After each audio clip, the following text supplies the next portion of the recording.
you find that majority of the millionaires in this country reach their millions in their 40s. I've always known, not in a funny way, I've not been called to, and it's not me trying to toot my own horn, but I haven't been called for someone to be like to me, okay, why are you 5 minutes late? Especially when it comes to debt with couples. Attack the smallest one first. Because when you attack that one first and you've paid it off, you kind of like, yes, we've done something. Yeah. What your bank is doing with your money, you're not doing it. You're not even doing it yourself. Because they're investing your money into stocks and shares, but you to come and open up stocks and shares. They're making money off your money.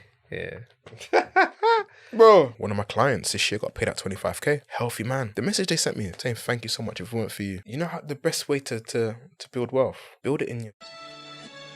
You're not defined by where you come from. Yeah. And I think that's a big message that I always want to tell people. Like you have to be able to be uncomfortable. Yeah. Like be comfortable with being uncomfortable. When you grow up in ends, you don't realise it when you're confident, but you have an audacity to do things that ordinarily most people wouldn't be willing to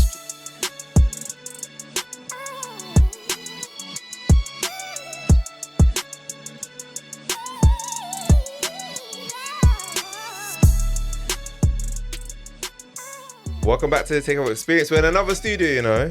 I'm loving the studio tour. We're doing a bit of a studio tour. How you doing today, Emmanuel? I'm well, man. I'm well. I can't complain. What about you? Yeah, I'm good, man. I was telling you offline that, you know, a little bit tired, but you know, always got energy for the podcast. Come on. Man. Always got energy for my guests, man. But let's start with this question. Who is Emmanuel? I like that, straight into it. So Emmanuel is, I call myself a man of the people, just due to what I do. Husband, father, call myself a visionary, a dreamer, and someone that's got a lot of passion for what he does. Okay, cool. I want to hear a little bit more about these dreams. Hopefully you're going to reveal a bit of this, right? As we conversate, right? But before we get there, we like to always start the podcast with talking about, you know, somebody's background, because we like to get to know the person behind, you know, we like to get to know their story, should I say. So where are your parents from? I know already. We talked offline. We spoke about this. Both my parents from Sierra Leone. Okay, amazing. And were you born there? I weren't actually. No, I was born in the UK. Have you been to Sierra Leone?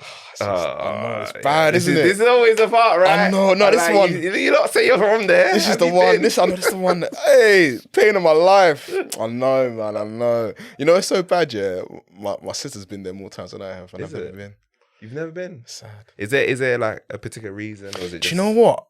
Every time I was meant to have gone, something's always happened, and I haven't been able to go for whatever reason. But I'm making a conscious effort, especially now being a father, to make sure that the kids know where they're from. I think it's very important. I think it is. Yeah, I think it is, and you know, it's not running away. No, it's not. There, right? It's not. But it's still, I need to get there eventually. Do you know? All right. So you said that you were born, I'm assuming, in the UK. Yeah. Right. London? Yeah, London, born and bred, South East London to be precise. South East, okay. Yeah. What part of South East were you so for those of you that know South London, I say Gypsy Hill, but if you're like, I didn't say Crystal Palace. Okay, I know Gypsy Hill. Oh, really? Kind of, yeah, it's kind of near, I know it's after Brixton. Mm-hmm. I think, is it after Streatham? It's after Streatham, right? Kind of in between. So like, say Streatham's here. Yeah. Gypsy Hill's like that, if that makes sense. Yeah. I know who's from Gypsy Hill. It's Krept and Konan, right? Yes, they're from Gypsy Hill. Yeah, I remember. So how was it growing up in Gypsy Hill? It was interesting. It was, but you know what? Growing up there you learnt a lot. But I feel for me, it made my childhood, man. And I guess it kind of made me who I am, if that makes sense. So a lot of successful people have come from there, believe it or not. Maybe the odds with them seem like it. Yeah. But I wouldn't trade growing up there for anything, if I'm honest. What do you feel like you learned from like growing up there? A lot of people there were savvy. No pun intended. No pun intended. But what I mean by that is, it's almost like maybe people didn't realize it growing up, but people have maybe used certain skill sets that you've learned where maybe just having to think on your feet, or again, being savvy.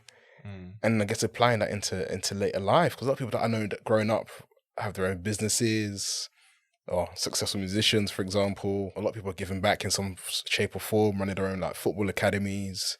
I've got friends that are in banking doing really well, friends in property that are doing very well, you know, property owners or property portfolios. And it's kind of like growing up, perhaps didn't even think that was going to be the route, you know, making sense. Whereas you've seen other people growing up have unfortunately, caught up in certain things and it's led to, time away, as you would call it. Yeah. So, yeah, I just think this looking back, I couldn't trade it in. I wouldn't. Yeah, I think there's so many memories or stories for days that Yeah. even like some of me and my friends, we would just talk about like, can you imagine when this happened or so and so did this, whatever, and it's like, rah, like we're actually here today, so it's a blessing. I think I call it a blessing, man. Yeah, it is. It is. I know what you're saying because like I know people that no longer hear it. Yeah, that we grew up with. Yeah, in facts. And it's so weird because back then you think you're so much more mature than you actually Nah, are. You're nowhere. brother. You don't know nothing. You Like think you're 13 thinking you're a big man, Yeah. 14, 15, but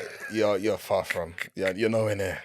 You're nowhere near. It's actually wild when you think about it, how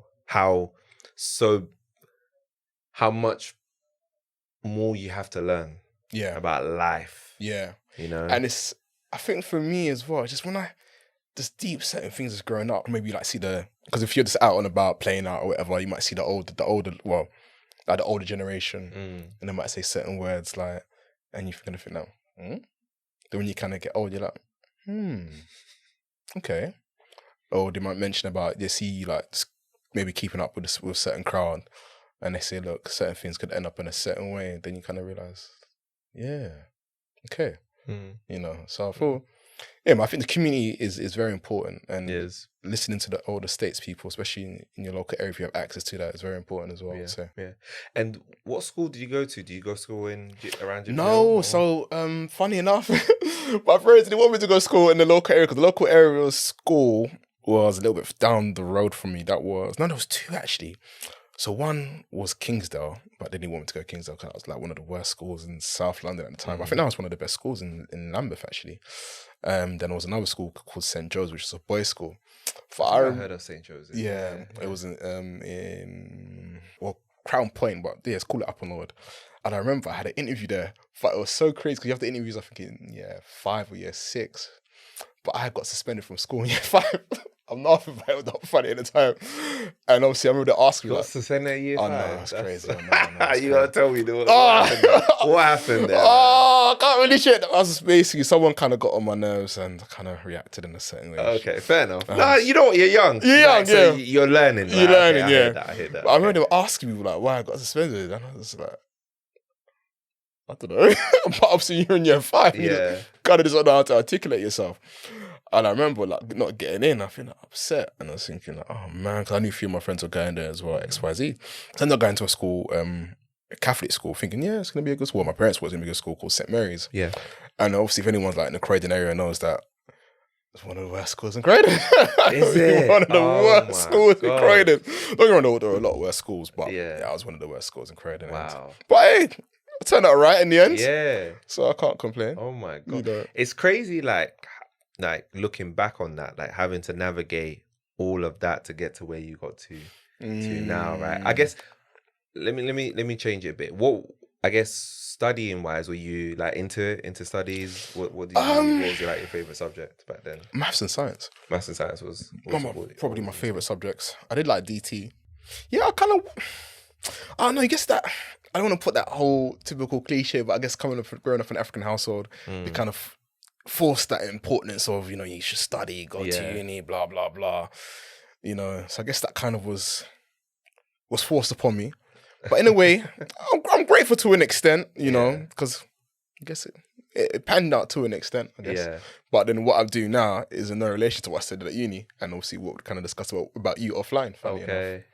Oh, man. Okay. It's mad when you deep it. Yeah. Because I actually done a degree in biochemistry. Did you? Okay, you're facialist, friend. I'm just like, I know. How did you get there? Whenever I said it, I'm like, you studied that? And I'm like, do you know what it is? I remember since growing up, it's mad again. When you kind of deeper, like when you're like 15, 16, you kind of feel, oh, I'm a big man, but I'm not. You got like a whole like decades ahead of you. But you kind of okay, you need to know what you're gonna do when you go to do your A levels or when you go to uni. And I feel like I don't know. For me, I feel like it's almost like a false pressure. I feel because I feel like, especially now I'm old and I speak to people, even when I was in my 20s, people like to me, no, do you know what? 20s, you just have fun, you kind of figure it, you don't even figure it out. You just, whatever happens, your 30s, that's when you truly start to figure out who you are, come into your element. Then by your 40s, you're like, yeah, I've arrived. And for me, why that kind of correlates is because, especially doing what I do, you find that majority of the millionaires in this country reach their millions in their 40s.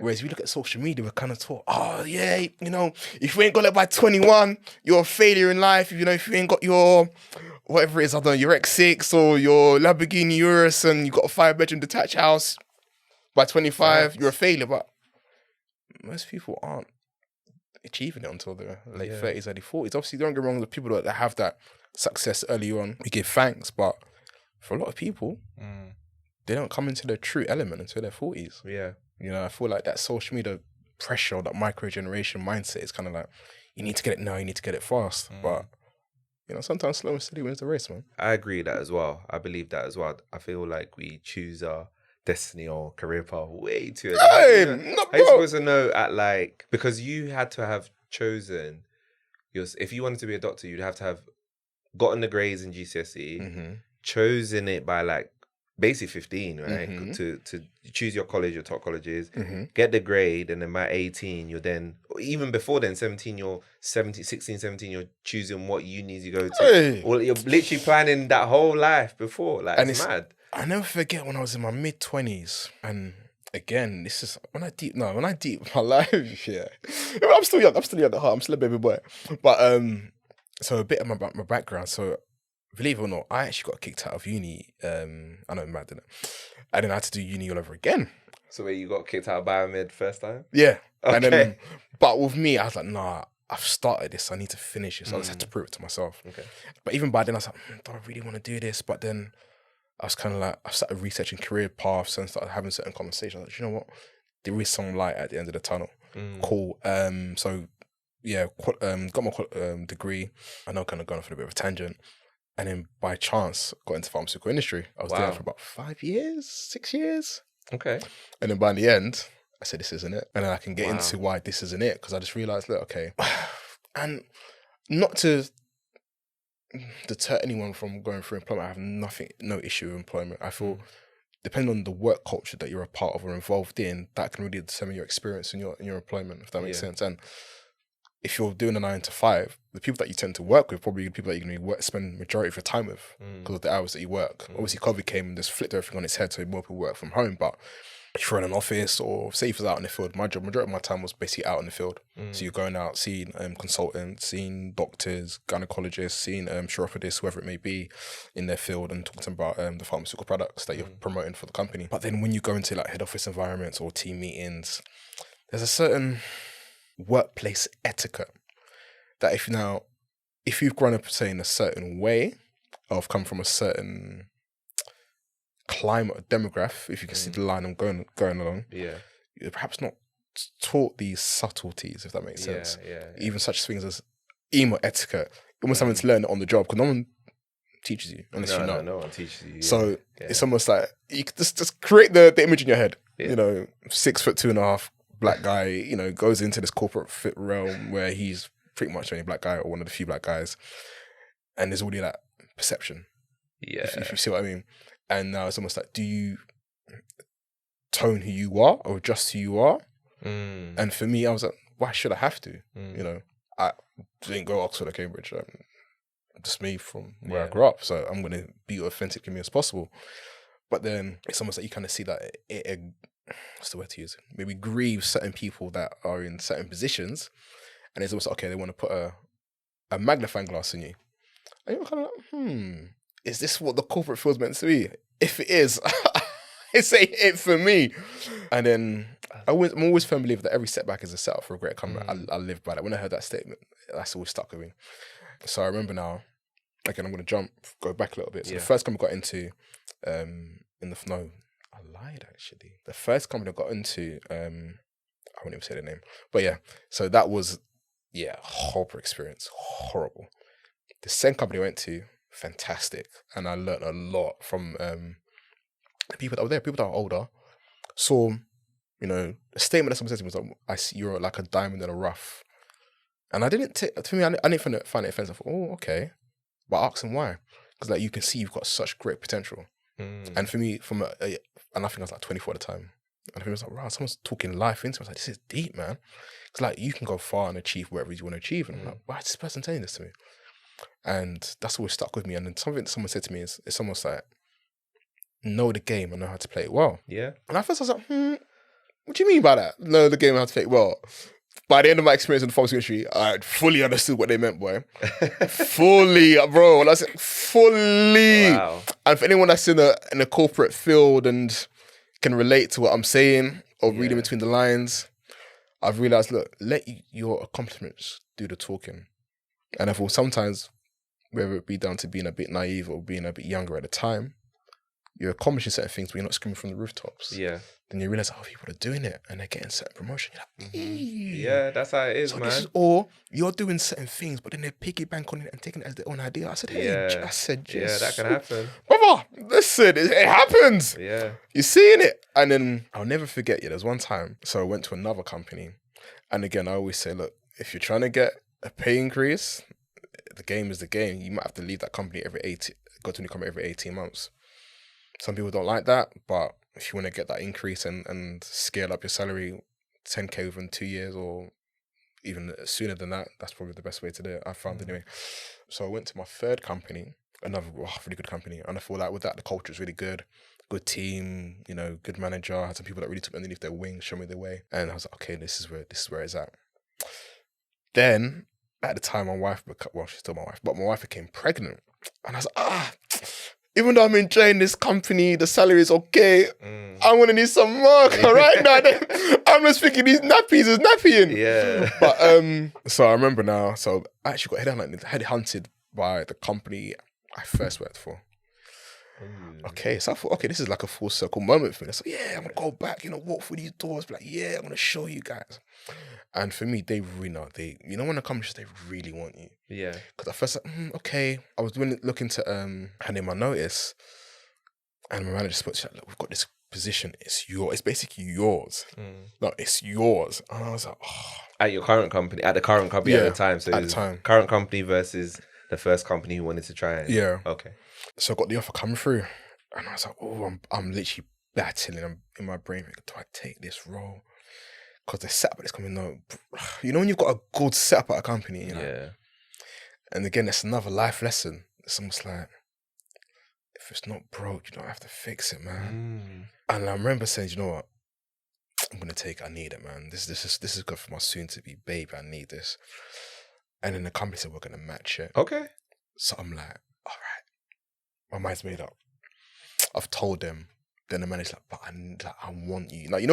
They're making it feel like we actually need you because they've seen what I've done in the area, the locality, how I've been able to transform the sales, gone up to, crazy levels. Like, we need you. We've seen what you've done.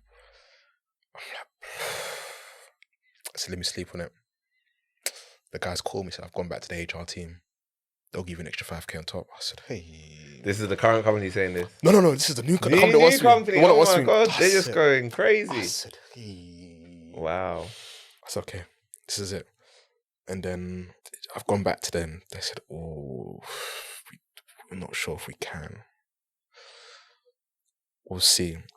And then they offered me some next company car that I can get on the through the company. So they said you can get a C class. I said, hey. I was easy. I was waving. I said, hey, I wavered. I said, sign me up. Hey, don't sign me up. In hindsight. So obviously I've left now and gone. But then this is, hey, see how people will tell you one thing. Yeah. And then they'll write on the wall. Even before that, so we almost had a gentleman's agreement. Me and this person hired me and said, look, when you come on board, I want you to do this role for a few months.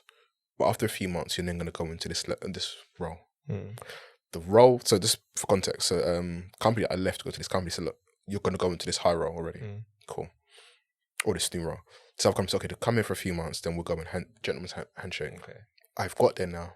The hiring manager has now left to go into a new position in the company. A new manager's now come in. He said, well, that agreement's not in writing. Hey.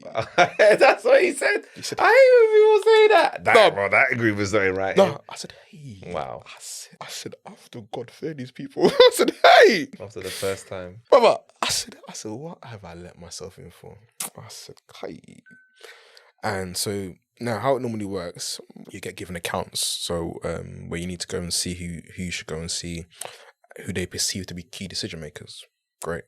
However, I'm on the ground. I know who the true key decision makers are. I know who the movers and shakers are. I know who you can get access to and who you can't. They've given me a contact list. Majority of them you can't get access to unless you go to certain meetings or you're in certain positions. But you then kind of need to know who your key stakeholders are to get access to these people. So it's sometimes it has to go the long way around to get to where you need to get to. Yeah. They're not hearing that. And I'm like, you've hired me because of what I've done at, not the last company before that. Because you people are coming earmarked, no, you need to get this guy on board. You need to get on board. Let me do it my way. They're not listening to me. I'm like, look, I can do it your way, but it's not going to yield any results. I can just do the tick box exercise, but what's that? There's me now thinking, no, look, I need to show them what can be done, how it can be done. So I've now gone to do it my way. Mind you, got the results, but I'm not happy with it because I haven't done it their way. I said, hey, Seriously? hey, That's so weird. And you say that, but just control because they're you. looking at different measures. So yeah, there was the figures themselves have gone up, tick, but you haven't met the measures whereby we want you to go and see these X amount of people this amount of times. And it's almost like, okay. But again, it's almost like what goes back to what I learned in my second company. Learn to play the game. Yeah. But I'm like, why should it have to be like that? But I've realised sadly that's business sometimes. That's business, yeah. You know, and it can be very cutthroat as I Yeah. learned. So another downward spiral. I think I got paid a little bonus. Cool, yeah, I remember that. Then now there was a conversation. Normally me, I'm a bit of an open book sometimes when it comes to like salaries. I've never had an issue with that. I've always said to like, and that's why I've learned to get more. So like a lot of people that I joined the industry with at the same time were very transparent. So I remember one of my friends at the time, we think was at the same company. She told me how much she was when she left the company was at to go to a new company. She got like a 14k increase. Wow. So I said, hey. So I think to myself, I need to find somewhere new. Yeah. So I was talking to my colleagues at the time, just trying to gauge to see where they are salary wise. Thinking, okay, maybe I'm underpaid. So we're having this discussion now, and I was like, oh, I'm not too sure. You know, don't really know them like that. But I was like, what is there to lose, man? So I've now said how much I earn, and everyone's jaws dropped. Up to me, I'm like, there's nothing. Like, well, there's something that wrong, but I'm like, there's more out there. There's people that I know in my circle that are dropping very well. So I'm like, well, it's not much. Like, no, I'm making like 5k less, 6k less. Or one of the senior guys in the team's on the same amount as you. Blah blah. I'm like, hey, this is causing a wahala. You know, I can already see it in my head the outcome. I said, hey. So I've left it. I was thought, you know what? You know, I think we had like some night out with the team or whatever it was. So I thought, you know what? Some people like to get really drunk on the work night out. Maybe they forget about it the next day. So I remember now, I had this meeting now with the manager at the time. He said, yeah, you've caused some disruption, harmony amongst the team because you've disclosed how much you earn. I said, hey, Jesus. Seriously? I could write a book. I could honestly, but you know what it is for me? I saw it's preparation for what I do now because I'm like, I've realised my brain's always been prepared. I've always known, not in a funny way. I've not been called to, and it's not me trying to toot my own horn, but I haven't been called for someone to be like to me, okay, why are you 5 minutes late? Or can you do this and do this, do that, da. Don't get me wrong, everyone needs to learn, and I feel everyone should go in some form of employment because you learn so much. But I realised because of my character and how I am as a person, there's going to be a clash. There's going to be a clash. But, so that's caused the issue now. Hold on, Josh. You know, it's so many years I tried to piece everything back together, sorry. So that's caused an issue. But in me being naive, I'm like, why is it so, it's not deep. I'm just like, why is it such a problem? Like, it's common knowledge in a workplace. A lot of people sometimes, the wage disparity is really bad. Like, really bad. And that's why if you go on companies like Glassdoor, that's what I was using at the time, that's how I was able to kind of gauge, okay, am I on the right path or am I a bit underpaid? Am I overpaid? So I generally thought like, hey, I'm coming in, you guys are probably earning more than me. Yeah. That's what I'm assuming. Finding out it wasn't the case. But yeah, long story short, let me just fast forward it. So I remember now, I kind of felt like they tried to apply some pressure onto me. They're trying to find a way to get me out of the company. Wow. Not realizing that, you know, I've got some good people on my side. You know, one of my sister-in-laws, she's a HR manager. So she helped compose a very nasty email, sensational one. That put them into like, they were worried, like, because the way they respond, I said, "Oi!" So I had some meeting. Long story short, they just left the company on a gentleman's, well, not gentleman's hand. It was written, and I got basically like a 3-month payout. Okay. I was just like, yeah, this ain't it, man. Just because of salary. Just because. So you disclosed your salary. well, they tried to attribute it to other things. So salary. They tried to say, what else was it? The performance indicators that they set for me, not seeing these key decision makers that I told them from the jump don't have access to. So this is why everything's so crazy, because the guy that hired me when we first sat down, I said, look, if I'm gonna come, it has to be on my basis. Look, we need to. This is why I need to see these are the key people. He said, yeah, that's fine. You know, someone saying anything to just get you on board. Yeah. So I said, look, these are the key people I need to target. Show them the whole plan. You know, that how I'm going to achieve it, how it's going to be done. Great, we're going to do it. Wow. I've come in. That's got thrown out the window because he left to go to a different role. So this new guy's that comes, yeah, this is what you have to do. And I'm like, bro, like, this can't work. That's crazy. So I'm even trying to see if I could go back to the old company. Trying to go back to the old company. And I'm hearing other people saying, look, is there a way? But you know, if you told us a bit earlier, maybe we could have seen what we could do. Even tried to go back to the second company. I know that would have been a pay cut, but I was like, right now, I'd rather do that. And then, so I went to another company, but by then my heart was in it. I was like, nah, this ain't it, man. I've realised that I ain't called to, again, not for me. I haven't called to be a meaty person, man. I need to excel. Wherever it is I'm going to be, I need to have some form of autonomy and some form of just some stake, some decision in what's going on, and not be almost sold a dream, if that makes sense. And then, so one of my friends, obviously knew the situation, and then he was like, "Come on, EJ, man, you need to get back on. You need to get back on the horse again, man. Let's make something happen, man." And he said, "You know what? I know someone. I know obviously it's not the pharmaceutical industry, but it's insurance related." So I said, "Oh, okay, insurance." Well, he said, "Look, you talk to doctors all day long and pharmacists, so what's it talking to people about insurance?" So, okay, this is interesting. So, and mind you, just for context, the guy, my friend came to my house at 10 o'clock at night. Just to give context. Okay, that's serious. So he's like, my friend, he's like, "I got my friend, you know, she's the manager in an insurance company. Like, I'm sure, you know, you just have a conversation, see what she says."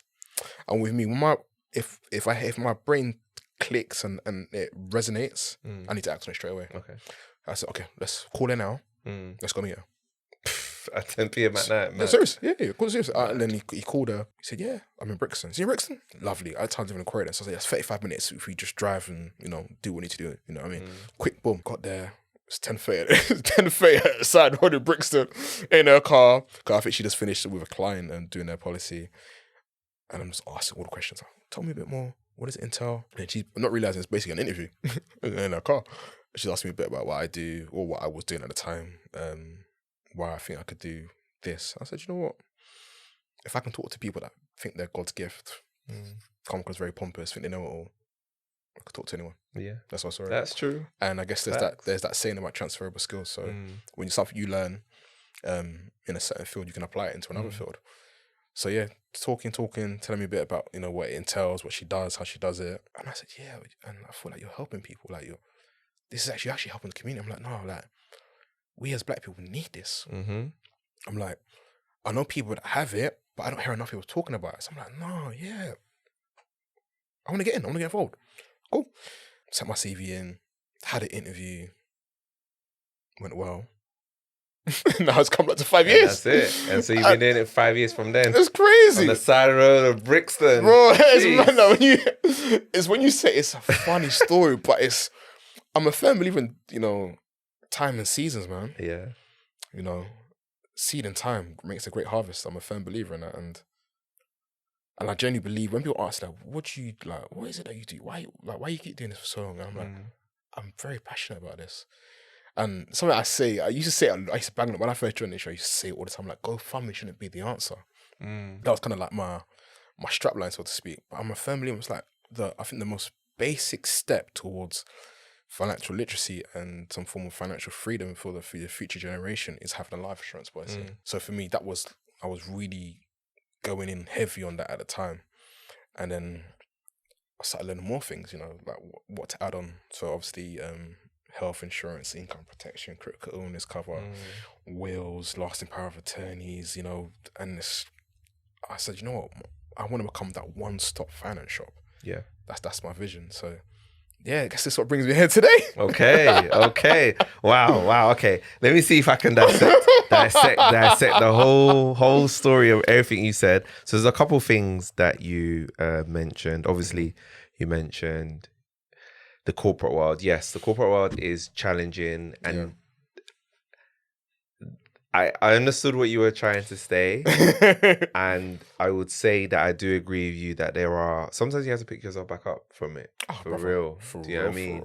And I feel like, sorry to interject, just even when I do share this sometimes with on certain platforms, the messages I get, or people that come up to me and talk about age, like, yeah, man, I went through this in my workplace, and I feel like I hate to sometimes draw for this line, but I feel like being black in a corporate environment in the UK is like an extreme sport. It's tough. It's not easy. It's not easy, you know, and I feel like you can write a book, novel, play. You could do like probably about the best screenwrite on that whole topic. 100%. It's interesting, man. 100%. It is very, very, very interesting. I mean, look, I'm sure. When you hear your experiences, the funny thing is, right, is that I've had a few people that have come on the pod and said that they've had bad situations, made redundant. Yeah. I've had a few people. I mean, a few. I missed a good one. No. I missed a good one. No. So that company. So before I had the HR issue. So this is this one here. I knew. Hey, after God, you have to fear these corporate people. So everyone has heard of the saying, last one in, first one out, right? In terms of like redundancies. Cool. So I've left the company where, like I said, a good setup. No, the setup was fantastic. I've gone here now. After 6 months, they've announced a round of redundancies. They said you'll be notified on the 23rd of December. Wow. Something along, or the 21st. So it was not long before Christmas. They announced I was being made redundant. I said, hey, my wife is pregnant. Wow. Hey, what am I going to do? Hey! Do you know what's happened now? So I've tried to go to my old company, but they've said, believe it or not, we've actually hired someone in your team. So people, because I've still got friends that are there. I said, Jesus. Wow. I'm like, who's the person? They've told me, I kid you not, the person that they told, the person that they hired, I firmly believe was the whistleblower that went and told the manager. He said how much he earns. Oh my God. I can't prove it, but intuition, my spirit tell me 100% it's that person. But what can you do? So yeah, it's you've been through it, man. Listen, sometimes you got to go through the dirt, the mud, to get to where you are, man. Obviously, I mean, we're still prodding along, we're still making tracks, but I'd rather be heading there any day, man. I'm happy that you've gotten to a place where like you're doing well for yourself and you've got that independence, so you don't have to deal with all of that. And then I guess the people you see and the people you work with are people that you actually can get along with. It's not going to cause trouble for Thank you. God. So one of the things I was thinking about, because you were talking about like marriage, right? And I think like when you're single versus marriage, there's like a bit of a change, right? So I guess for you, how's thinking about money and finance changed since you've now been married and have a family? Great question. I feel like with having a family and being married, I feel you can't be as,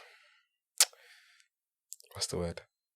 Just sporadic or spontaneous with say how you spend, or as lavish to an extent.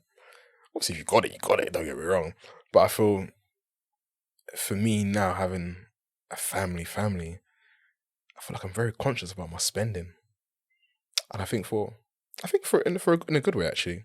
And also, I need to make sure that if I am spending that, why am I spending it? Whereas probably, it's all right, man. Cheeky Chinese take, or cheeky this, cheeky that. Oh, do you know what? Let me grab that trainer. It's $4 bills. Who cares? $5 bills. Who cares? Whereas now I'm kind of like, That's like half the nursery fee for the month. So you're kind of like, Whereas with me, like, I love fashion. If I went in finance, I'd probably be like a fashion stylist or doing something fashion. That's something I'm really passionate about. I would say fashion. That's probably what I'll be doing.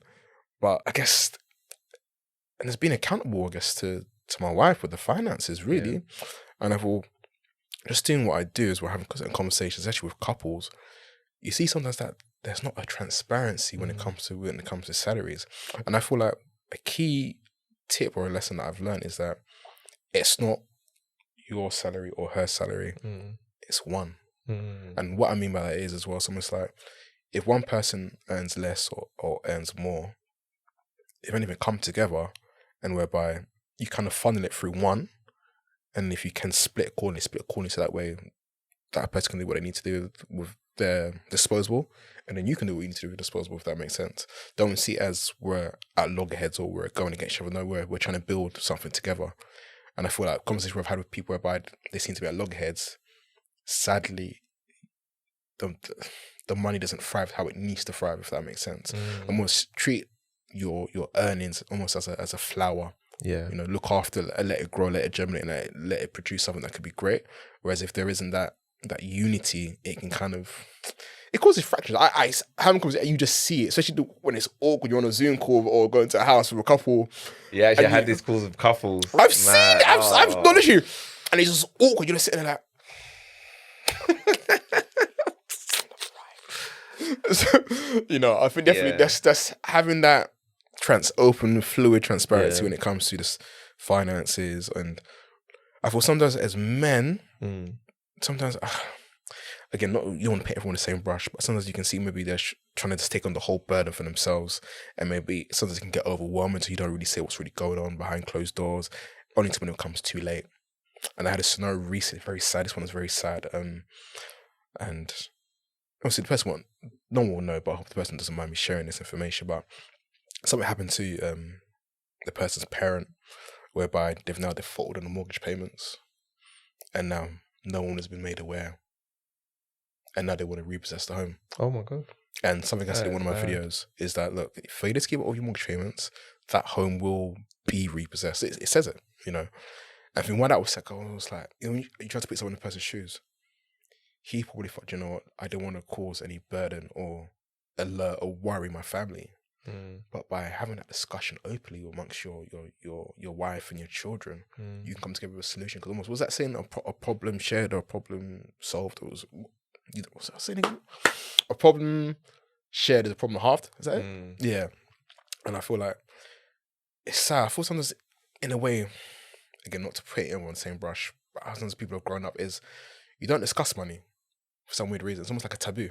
Yeah, people are scared to. Debt, all of that sort of stuff. It's but I think that's absurd. Yeah. Like, even it was so fun. I'm comfortable talking about it. Say again? I'm comfortable talking about it. It's easy for me. It's not. Like, I'm like, because I want to learn. Cause I'm like, if you know something I don't know, bro, I'm sitting down with my notepad. Teach me, tell me. I'm taking notes. Like, you might be able to say, like, EJ, look, cool. You might be earning this, but I feel like if you do this, you can earn more. Or do you know what? No, I'm not. Sorry, I'm gonna go off into another tangent. One of my friends, God bless her, the whole Bitcoin, Ethereum thing. So I jumped late when it came to the Bitcoin. Yeah, I was late into that game. But when it came to Ethereum, she's like, yo, E, listen, you better put a bag now. Ethereum, just leave it. Bless believe. I didn't put a bag because I was a little bit shook. I put £300 and I left it. I came back, I said, oh, look, this is tiny. So it's just, if someone's an expert or knows something, sometimes don't be afraid to take that risk or that leap of faith. And I guess that comes down to financial literacy as well. How risk adverse are you? And that kind of goes into that whole, private pensions or stocks and shares debate. But I feel like if you're having conversations in your group chats, amongst your friends, amongst your family, that's how you're gonna learn and just pick up certain things. Yeah. Because I don't want to be that guy you call for the lit time. No, I want to be the guy you call for. Let's make some moves. You know, like, oh, you man, look, I'm trying to invest in this. Like, if you can bring in, say, I don't know, 5K, 10K, you can get some equity back after so and so time. And I guess how many people are actually having those conversations, or are we just focused on what's the next motive or what's the next party or the next link up, which is good. We need balance, but let's have moves. Let's discuss how we can, create wealth amongst the friendship group, if that makes sense. Yeah. I feel like people are always interested when it's a bit too late. Oh! Interested when the Bitcoin is 60,000. But when you're telling them before, they're not. Say with anything. It's like people are only interested when people have made the money, not before doing the hard work.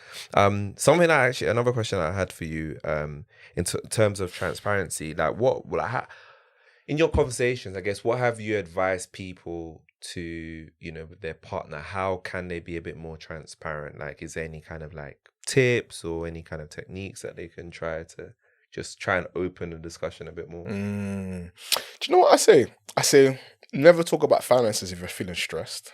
Okay. Because I feel like it kind of just adds onto the load.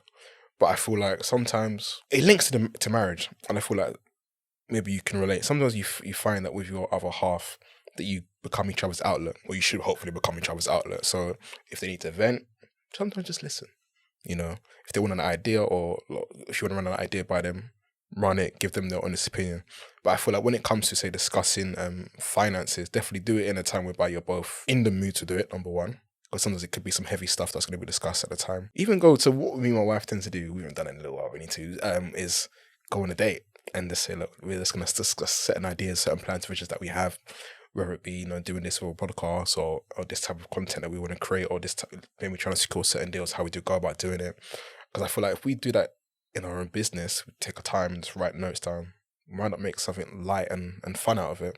So I guess maybe if you set the tone, set the ambience with your other half, you can then discuss these certain things that could be a bit of a heavy topic. Yeah. But then in a way you kind of make light out of it and then just put plans and strategies into place. And I feel like what I always say to clients, especially couples, have your short-term goals, medium-term goals, and your long-term goals. So what is the long term? For example, it might be you want to send your children to private school, or you might say you want to have X amount as a property portfolio.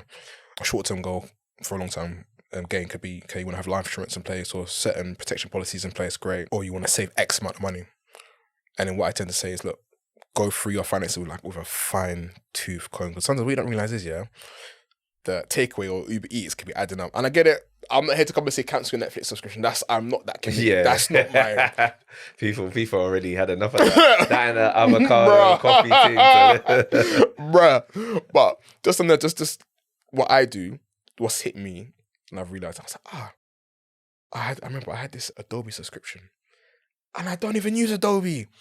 I've had it for the last 2 years. And when I done the maths, it was coming at like £19 something per month. And I was thinking, bruh, over a period of a year. 500 quid, over 2 years, I'm like, bro, like, what was I doing with that? And I'm not going to say, put in the stocks and shares, whatever, because everyone's saying that same whatever. But I mean, sometimes just having that financial assessment with your partner, let's look at what we're actually paying for.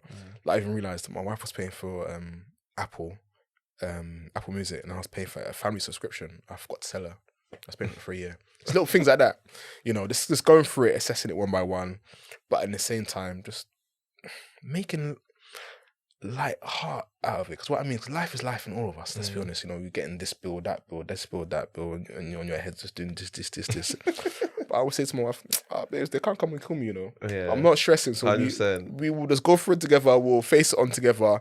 And I like the whole thing about, especially when it comes to debt with couples, attack the smallest one first. Because when you attack that one first and you've paid it off, you kind of feel like, yes, we've done something. Yeah. And you move on to the next one. Then you find your way to the big boss, whatever's the biggest obstacle hurdle that's in your way. Because what you really want to do is eliminate the bad debt as quickly as possible, because if not, it just spirals and spirals and spirals, and you're trying to thinking, what the hell is going on, man? Do you know what I mean? I would say, keep transparent with your other half, man, and work together with the finances. Don't have his finance, her finance. No, it's one.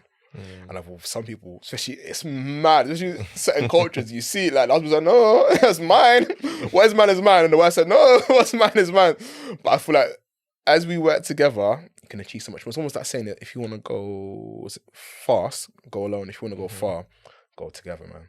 And I think that should be the mantra, personally. Yeah, love that, bro. That's such a great tip and a great advice, and I agree with you. I think in this day and age, I feel like I think there's an element of fear. People are scared. Oh, you know, I want to have my own just in case it goes wrong. That's one. I understand that. And then there's another element of, you know, control as well. Like, oh, it's easier. I can control it. But I agree with you. You're better off working together than separately. At the end of the day, right? Like if you're both making 50K as 100 and you look at it as 100, it's like, okay, cool. Let's try and like maybe let's live on 50% of this rather than, okay, you're 50 each and then you're... And, you know, I always say, remember, on the mortgage application, they're looking at both your salaries. Yeah. So take that as the hint. Take that. What's better to get the mortgage approved? 2 salaries as opposed to 1. So work together. Yeah. You know, if you can work together to get the mortgage, work together and everything else. It's crazy. So the one thing I really, really wanted to speak to you about today was wills, because I haven't done a will. And I know you're expert in that.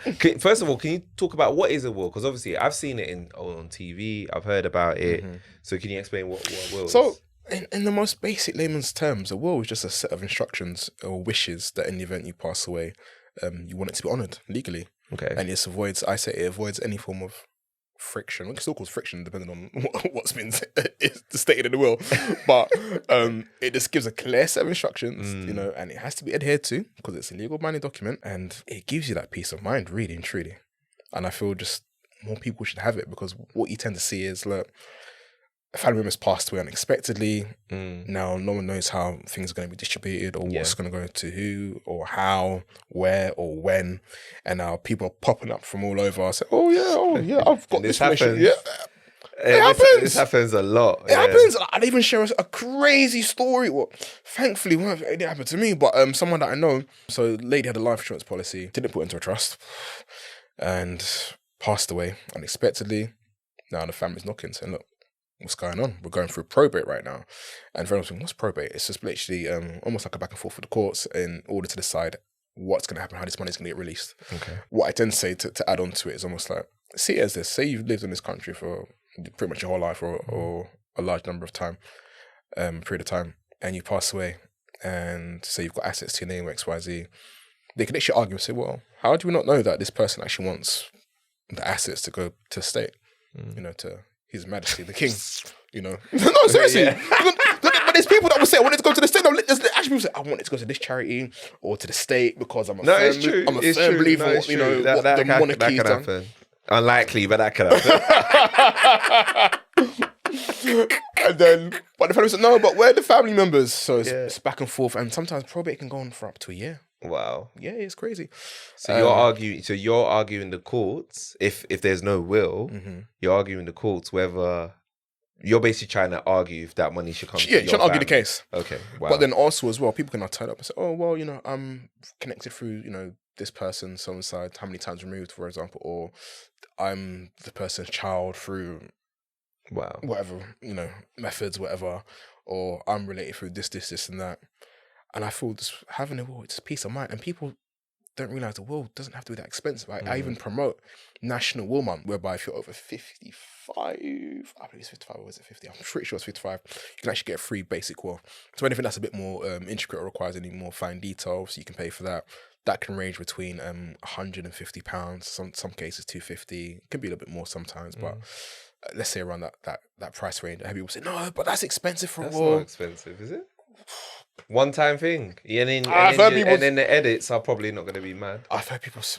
But you know what, I've realised, I know they say, but look, if you want something done properly, you've got to pay the price. That's just my honest opinion. It's like, no, you can get it for £50. I mean, I'm not here to argue with you, you know. Go and get that. Go and get that £50 will. I don't know what it will entail for you, but you go and get that, my friend, and then we'll leave it at that. But wills, it's not expensive. Sorry, for what people spend in a month on food shopping, what you need to eat, don't get it wrong, or other subscriptions, or your Sky bill, I'm sure you can pay for a will. Yeah, one time ever. One time. It's not that bad. And then another thing that I encourage is something called an LPA, so lasting power of attorney. Why I'm a firm advocate on that, there was this thing on, what was it called again? It was on Apple TV.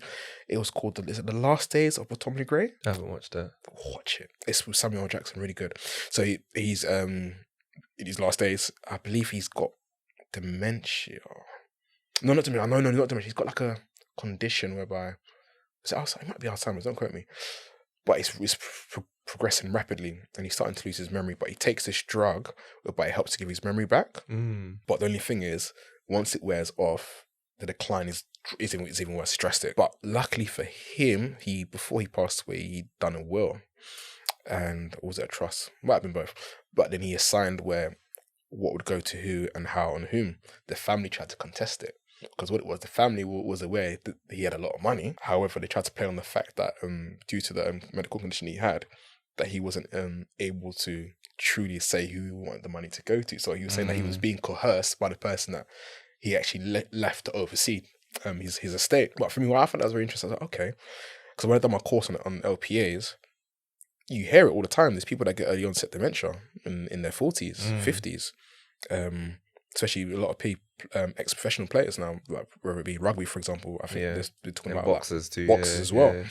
So you just state literally, if anything was to happen to me and I lose my, say, thinking faculty, or I'm unable to say, just do my day-to-day, for example, I want so-and-so to run my financial affairs and almost oversee my health, if that makes sense. Some people are like, I'm not sure, but I'm like, peace of mind, you just never know what could happen to you. And I feel like if you've got a family member that you trust, whether it be a sibling or a child of yours, something to consider, because you can get an LPA from ranging between 200 to 300, but like maybe companies that might charge more in their fees. But yeah, I feel it's wherever you have that conversation, if you are, say, a grandparent maybe, or reached a certain age, just something to consider. If you fail to prepare, you prepare to fail, unfortunately. So I just think these are things that you don't have to do, but definitely consider it, and something to have in the back of your mind, just to be on the safe side. Okay. So you're saying, obviously, will is obviously instructions with what will happen. And I'm guessing you're talking about your assets, who it goes to, pension, etc., right? And you're saying to add that with this lasting power of attorney, just in case people try and argue that you didn't know what you were doing if you had dementia or any other kind of similar sickness. And actually, this reminded me of a really good show that one of my favorite shows this year, Succession. I don't know if you watched that. Okay, so I finished season 1. I know, I'm not allowed to say this. Oh, don't say. Everyone keeps saying to you, need to watch. I know. Oh no. Because there's two shows. I'm not allowed to say this. There's two shows everyone says, EJ, you need to watch. Is Succession, and the other one is I call him Brody because he was in it's left me. Succession, what's the other one called again? Billions, that's it. Billions, I'm watching that. Everyone's like... Yeah, if you're a financial guy, you have to watch both. No, everyone gets saying, like, EJ, you have to watch 100%. Those shows are for you. So I was like, no, I'm going to find time to watch. Okay, I can't say it. I can't say it. I'm going to say it. You know what? I'm gonna have to think of another example. But my point is, right. But I know with the dad, just what the main is it relating to the dad. I know you can from season 1. I can tell it's obviously what happened to him. I think it was a heart attack. Okay, yeah. And I can tell it seemed like he was on the decline. I don't know if he's recovered fully. Okay, so let's use that as an example. Okay, so in that case, obviously, let's say he obviously don't want to spoil it for people that haven't watched it. Right, go and watch the show. So let's say something did happen to him, right? Obviously, he owns this $billion empire, right? And he's got like 4 kids. No, is it 4 or 3? No, 4. Yeah, 4. He's got 4 kids. He's got 4 kids, right? He's got a wife. He's got ex-wife. He's got business partners. All of this very complicated kind of situation, right? You're saying in that situation, if he didn't have a will and he didn't have lasting power of attorney, these guys are probably gonna all start bickering about it. They're gonna swarm onto that like a fly to poo, basically. Wow. But normally what you find in a situation like that, especially when he's running a multi-billion company, he would have either some form of key man insurance. What's a key man insurance? Key man insurance. So is that like you're the main don? In a nutshell. So any key staff or key employees within the company. Wow. If anything wants to happen, you just ensure that there's money paid out to us to replace what they could have brought to the company, number one, or replace the influence that they have. So, for example, if he was earning, say, $250,000 and he brings in whatever it is in revenue, you now need to find someone that you can now use to almost hire to replace him. Yeah. Because obviously that influence that person has in the company, how are you now going to replace that? Does that make sense? So you can now use that money to now obviously, almost use that money to either hire someone or just put measures in place to make sure that the company kind of stay afloat and do what it needs to do. So a lot of directors have that in place. So that's a lot of conversations I tend to have. Well, a lot of that tend to come through LinkedIn conversations. Yeah. Or even if, say, you've got your small, medium-sized company as well, and you want to make sure that your company stays afloat, that's another thing to look into. Okay. So power of attorney what does it actually give you? what does it allow you to do? Sorry, that's the clarification that we need. For example, okay, so let's link it back to the example that I used with the last days of Atomic Grey. Yeah. I hope I'm saying his name correct. Atomic Grey, that's it, Atomic Grey. So if I have the LPA, I can oversee his finances. Okay. Or the person's finances. So whether it be paying certain bills, their day-to-day living costs, for example, health decisions as well. So say if the health deteriorates, I can almost decide if they go for this medication or go for that surgery, if they need to have any surgery. It's almost like, it's not weird, but you're still there, but I decide what it is that you do and how you do it, if that makes sense. Because almost you've lost that faculty to be able to do it for yourself. Okay. If that makes sense. Okay. But you've appointed me to obviously represent you, if that makes sense. Okay. So it's only applicable whilst that person alive, and then Okay, cool. Okay, that's clear. Okay, I get that. Okay, wow. Yeah. There's a lot of these things. You got to think about these things, man. It's so important, man. There's so much. Because you were talking about GoFundMe, and I think you did a post, right, about like and a lot of GoFundMes. Because and literally within, I think it was last month and the month before, I got sent so many GoFundMe pages. And I'm like, come on, man. And it's obviously, what does it say? My people perish due to lack of knowledge, right? And if you don't know, you don't know. But when you know and you don't do it, I'm just like, come on. Yeah. And I feel sometimes there's this, especially when I speak with the older generation, people are like, but I had this insurance how many years ago, and I didn't get anything from it, so I cancelled it. Yeah, that's the most saddest one, right? And they had it cheap as well. I had it cheap. And I'm like, but when I delve deeper now, especially some of these policies that some of these aunties and uncles have taken out, they maybe seen this commercial and they promised them this £50 M&S voucher and they've been wowed by it. They're like, oh yeah, £50 M&S. But when you look at the T's and C's, it says, if you pass away within the first 2 years, you don't get the full payout. You wouldn't get refunded your premium. I'm like, why did you do that? Or I've gone to my bank and taken it. And there's an obsession, especially within certain communities, they really trust their banks. And I'm like, the branding's strong, isn't it? No, the branding is A1, it's spectacular. Yeah. But I'm like, you see your bank, especially I'm going to link this back to insurance, obviously that's my bread and butter. But with your bank, when you go to them for an insurance policy, they only offer you one provider because that bank is only tied to one insurance company. You need to go to an advisor, like myself, quick plug, that has access to whole of market. And I'll give you a true case scenario. Say now you go with, say you bank with NatWest, and I believe they're working with AIG now. It may still be AIG. They might have changed, but let's say AIG. If you are now someone that has, say, type 2 diabetes, and you have some form of high cholesterol that's not well controlled, you've now gone from, say, seeing a quote for £50, for example, but due to that medical disclosure, it's now gone from 50 to 75. But because you trust your bank, because you like the bank is the Mecca, whatever it is, you believe everything they say. But now we have now looked at another provider, for example, just say Aviva, for example, they will look at that and say, okay, do you know what? We know you've got diabetes or XYZ. We will not penalize you as such. We'll give it to you at the price you've seen it. But you have not become aware of this because you haven't spoken or saw someone that has access to the whole of market.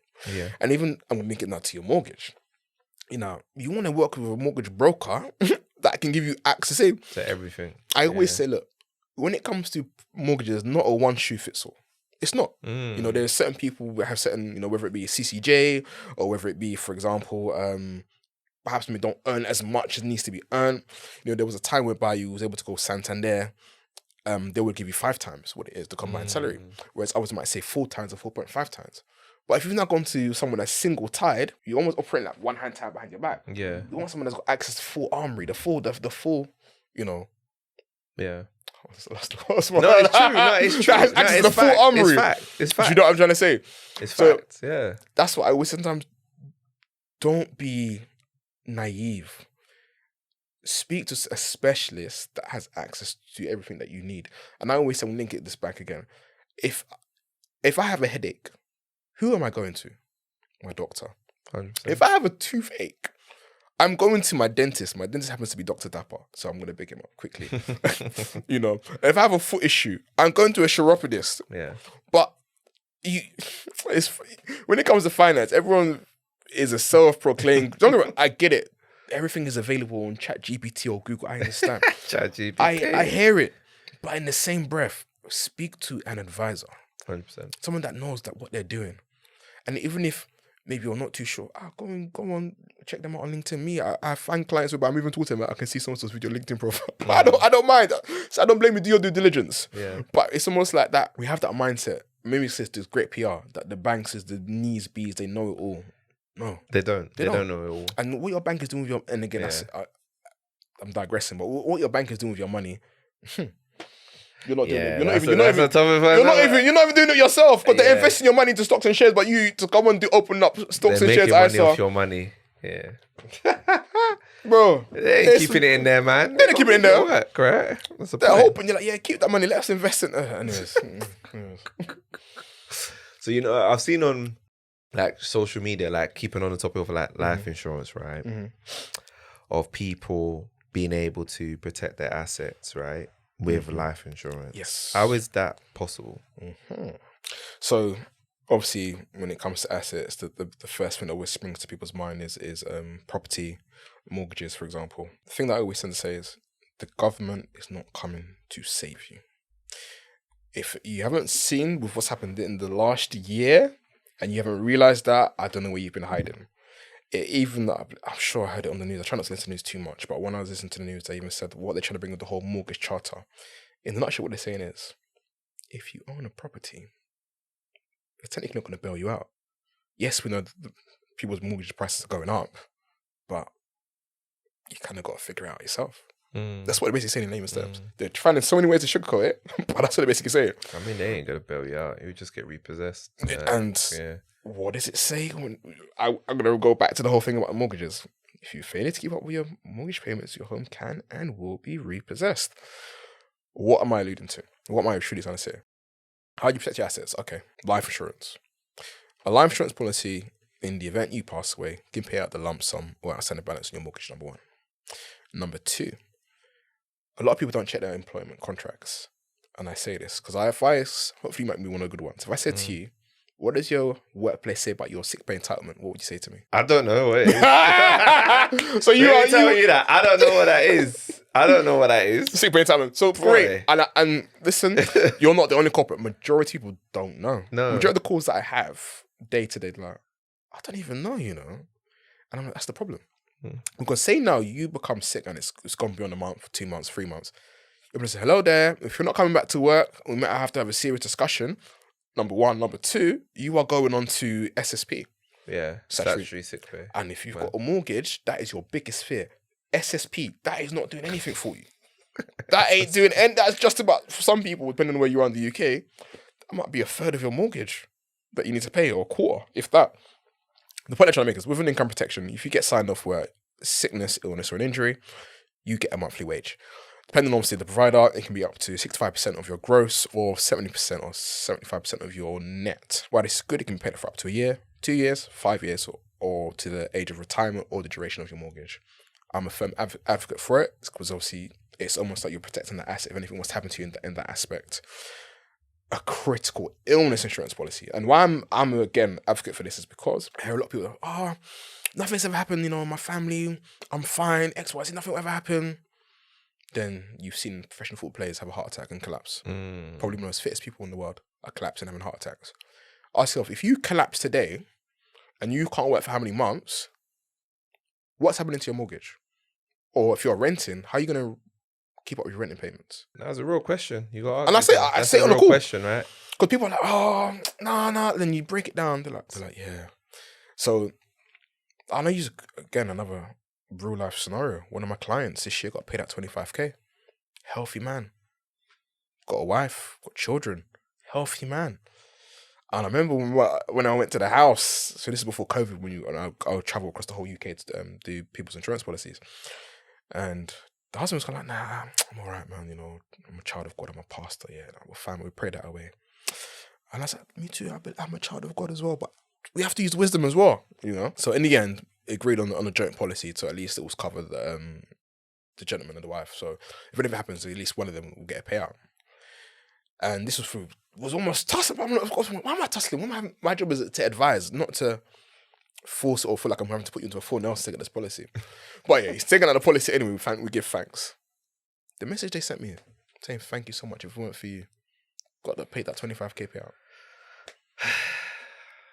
This is the thing, man. Like, and this is, I guess, what motivates you to keep on doing. Oh, what for you're doing, me, right? And helping people out, right? like, and another one that really, really touched me was there was a lady I spoke to.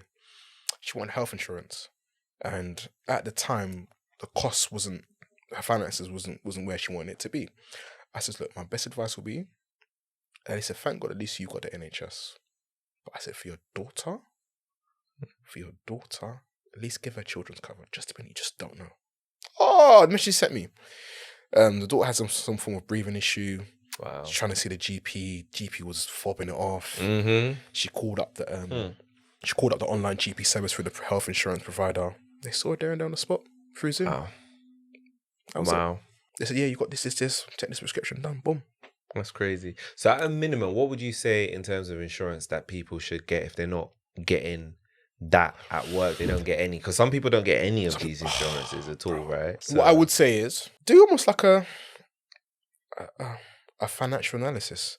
And what I mean by that is, okay, what are your outgoings per month? What's your disposable income? Because what I tend to do, it's almost like a mini financial analysis. So the reason why we do it is just to ensure that any policies that's being advised or recommended, I don't like to give people what they can afford. I like to give people what they're comfortable with. And I tell you why I say what you're comfortable with is because you can afford it today, doesn't mean you can technically afford it tomorrow, because you can just get hit left, right, and center from unexpected things. Whereas if you're comfortable, even almost come rain or shine, you can kind of make it work, if that makes sense. Once you've done that analysis, you can see what your disposable income is, or even your unexpected miscellaneous. I would then say, okay, let's work with a percentile. I tend to say 10% disposable income can go towards all your protection that you need.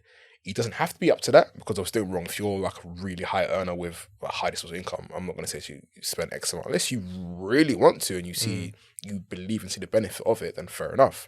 But as a minimum, I would encourage everyone to have some form of critical illness cover and some form of income protection. If you can, get private medical, but we still have the NHS, don't get me wrong. But we know the waiting list. the waiting list is Is wild, about 7. I said it in one of my videos. I think it's the equivalent to the population of Denmark, which is mad. But we still have the NHS. So I'm not here to what's the word?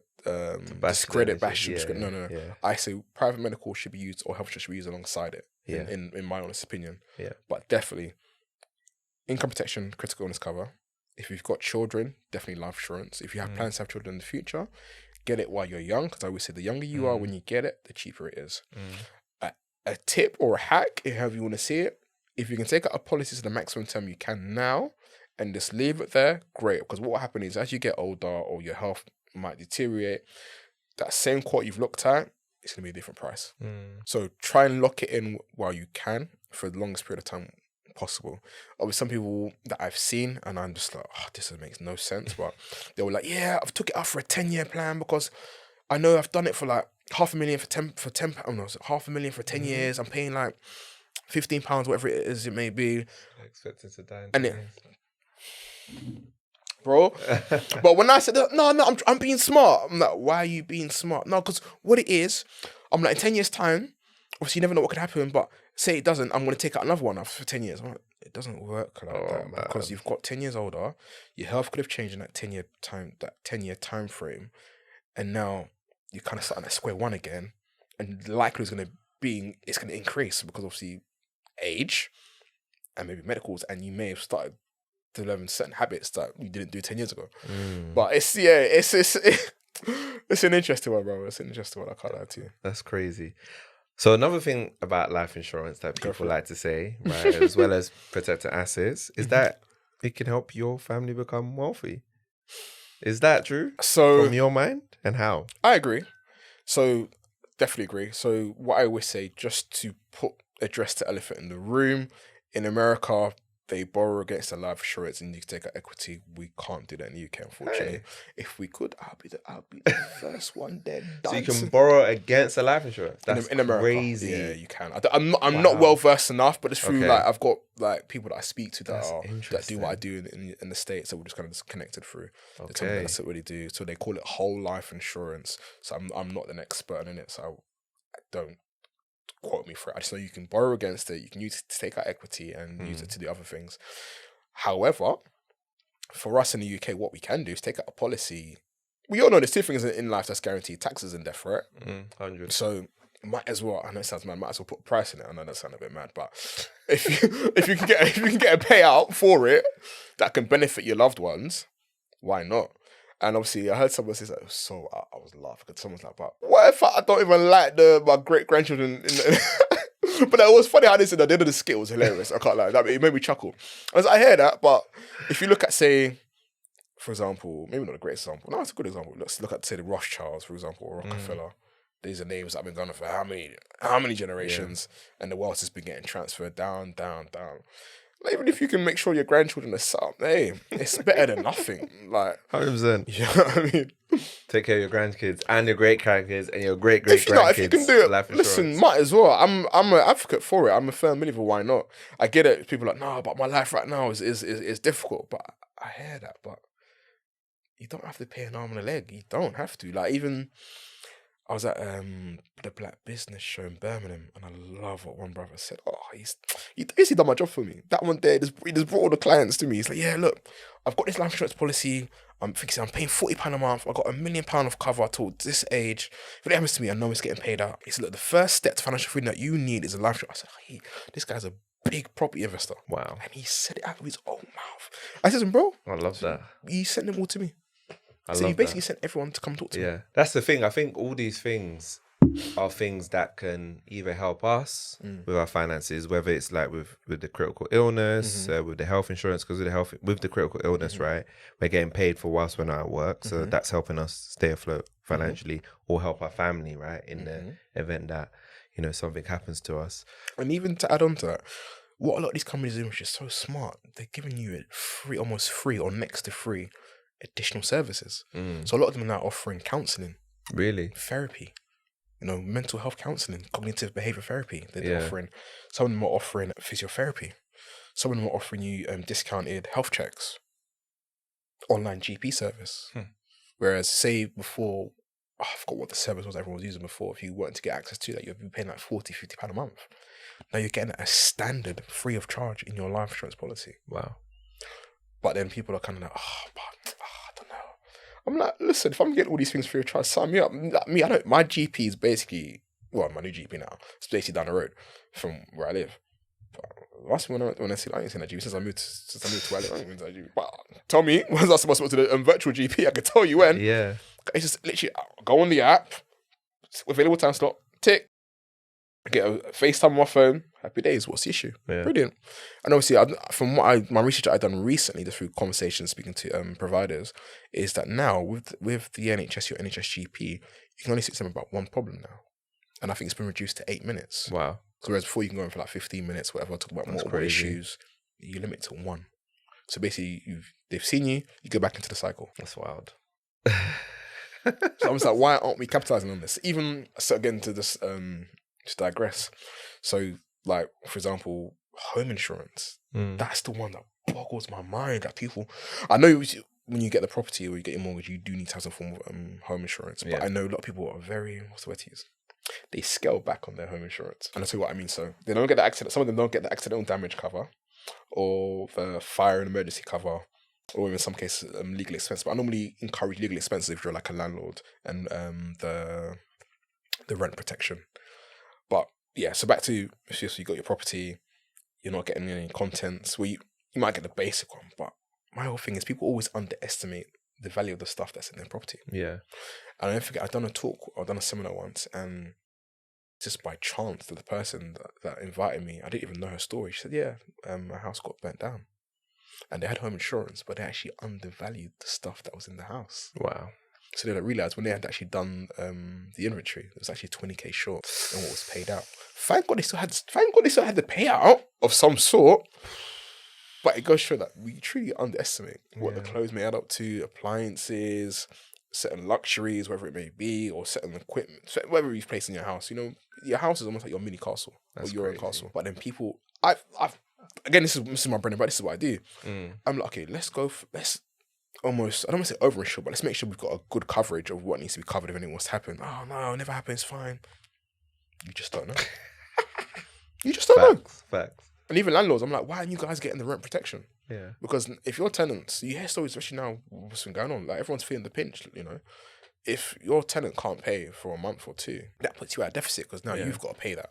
Out of your own pocket. And if you Just like don't, that. Done. and you even hear stories whereby tenants are refusing to pay, Yeah. they're starting to do, you know, thingy rights, or what the term is. Can you imagine that? Can you imagine? It's over your house. Yeah. And you're claiming rights to that house that someone else's, someone hard-earned money's gone into. Yeah, it's wild, man. So yeah, I feel in these times, don't cut corners. I feel Definitely like not. If you cut corners, Yeah. you can regret. I see it in my day-to-day. People are cutting corners. Yeah. And no one, you can't see, you see today, you can't see tomorrow. That's crazy. Man, it's been great speaking to you today. It's been such a great conversation, and thank you so much for sharing your story, and pleasure. thanks for sharing, like, you know, the low points, man, because I know that part is, it could be painful thinking about it, you know what I'm saying? Bro. Right? And talking about like being treated a certain way for no. It's not like you lost the company money. It's not like you did anything. And Really. me, There's I'm- people that do a bad job and Brother. they don't get treated like that. Right? So no, thank you so much for sharing, and thank you so much for, you know, talking about how you kind of run your finances, and also like the kind of conversations that you have with your clients, because it's really, really important that we continue and to have this conversation, and we open this conversation, because it is tough. It's tough to have, like, I don't really like, it's tough to have, like, you know, I want to talk to like some friends about money. It's not easy. Do you know what I'm saying? It can be a bit of a challenge. So like by doing this, I think we can hopefully say, okay, we're going to help more people be comfortable talking about this kind of stuff, you know? What I will say as well, you know how the best way to build wealth, build it in your community amongst your peoples. 100%. And what I mean by that is, and I give a true case scenario. So I don't want to say too much. One of my friends hit me up, or two of them actually. I was like, I'm thinking I want to get you on board for this opportunity. And they were like, do you know what? Well, both of them, it's so good, they both said the same thing, like, I'm going to tell you what to say in terms of the budget. I said, okay, that's the play. Yeah, so because people will undersell themselves. They was like, how much you charge for this? They might say, to you might be, give me a grand. Because you think, yeah, that's fine. It might pay my bills for the month, whatever. But the company might have a budget of 5K to pay you, for example. But if you're not privy to that, you don't know that.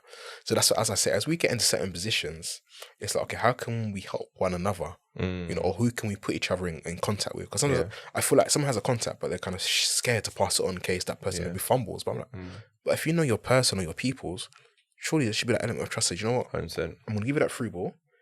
What you make of it is up to you. At least I've laid the foundation for you. Now you got to make sure you finish it off top bins, you know, and you make that avenue for yourself. Or say, now, you know what, he does this. Let me link him up with this person. Or so-and-so's doing proper. Let me link him up with this person. You know, and even having that honest conversation about salaries. Yeah. Like one of my group chats, one of my school chats, like we just open, saying, yeah, look, I'm earning this or whatever. And it's okay, look, try doing this, or, you know, have you considered adding this onto your portfolio or doing this to now earn an extra 10K, for example, or an extra 5K.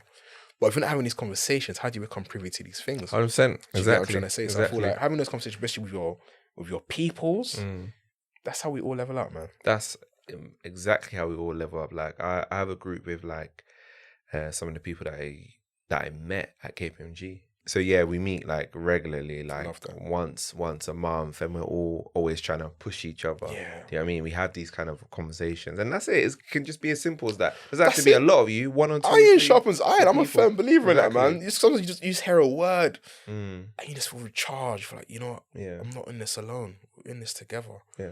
Like, even I'm in one group chat. Oh, powerful chat, man. No, seriously, a powerful chat. There's guys from us all over, just doing different things, different fields. And you just hear like young black men just doing bits. Because you know the media, they want to show a whole different rubbish. 100%. That's why we got the podcast. That's why the podcast. But then you see like show a different side. Certain men that are just millionaires, man. That's so normal. Doing bits, like they get sent across the whole UK, giving chats, doing talks. As well as people that are heads of this in their departments. And it's like, bro, I'm like, no, this is deep. Like people that are principals, assistant principals, you know, people that are running their own businesses, tech startups. And that's like, bro, like, this is amazing. Because it's almost like, for me, all I saw was just like how can you, I don't know, if you're not a musician or a footballer, that's the only way. But then you're around people that are just killing it in their fields, bro. Yeah. It's amazing, man. I feel like that's why I think it's very important, having that community and having that that bond and fellowship with your brothers and sisters, and you can actually encourage and hold each other accountable. It's the only way we break these barriers, man, honestly. 100%. Where can people find you, man? So on Insta, to be fair, I've actually made to change my Instagram name, but I think I'll keep it as it is. It's EJ_Diamond1. TikTok is Money Saving Dad. Love that. It's been nice. Like I said, it's been a great conversation. Therefore, want to get you on again. Let's do it, man. We'll extend this conversation. You know what's crazy? Actually, we met at Demi's event. Lender's event. It was Lorraine said, "Oh yeah, I need to get." It was Lorraine. That's sick. Because you know, get you on the podcast. It was like, I was telling someone, I was like, because I told someone I was coming on your podcast. And I was like, I'm trying to remember who was it that plugged. Because I remember them saying, "Oh, well, EJ, you don't know Savvy," and you was like, "Oh, what? So you don't know EJ?" And I said, "No, but I feel like I should." And he was like, "Yeah, come let's talk." And I was like, It was just so simple. And I feel like it's little things like that. It's like someone knew both of us. Yeah. You lot got synergy, boom. Yeah. I'm like 100. Yeah. It was simple, and we just hit it off. And I thought it's more things like that. Is just how you just kind of man, build the wealth, man. And then we just build the wealth, just conversations and just like-minded individuals, and you achieve great things, man. Exactly, man. It's been great. Do you have any final words for watchers and listeners? What would I say? Final words. Obviously, if anything finance related, call me your one-stop finance shop. Feel free to hit me up. You can book in a free consultation with me on my calendar. But also as well, look, we're all in this together, man. There's someone that's probably gone through what you've gone through, so don't feel like you've had a setback. It's the end of the world. Trust me, I've had multiple setbacks. I could do it. I could write a book on setbacks, but there's always light at the end of the tunnel, man. Love that. I love that. There's setbacks. So look, because honestly, there's gonna be somebody listening to this that might be at that part of their life, right? And they might be feeling, okay, I'm giving up, or the whole world's caving in on me. But I always say to people, like, when they're in the darkness, there's always a light at the end of the tunnel. There always is. You just got to be patient and wait. It don't feel like it when you're going through it. Yeah, it don't. But then when you look back, you're like, was I really that upset? Yeah. It went that deep. I've learned a lot for it. Yeah. But now I'm here. Thank God. Yeah. Do you know what I mean? Thank God. And it's brought you to the podcast to have this conversation as well. Not for real. Oh, man, it's been great having this conversation with you, Emmanuel. Watchers, listeners, thank you so much for tuning in to this episode of Take Over Experience. And we'll see you next week's episode.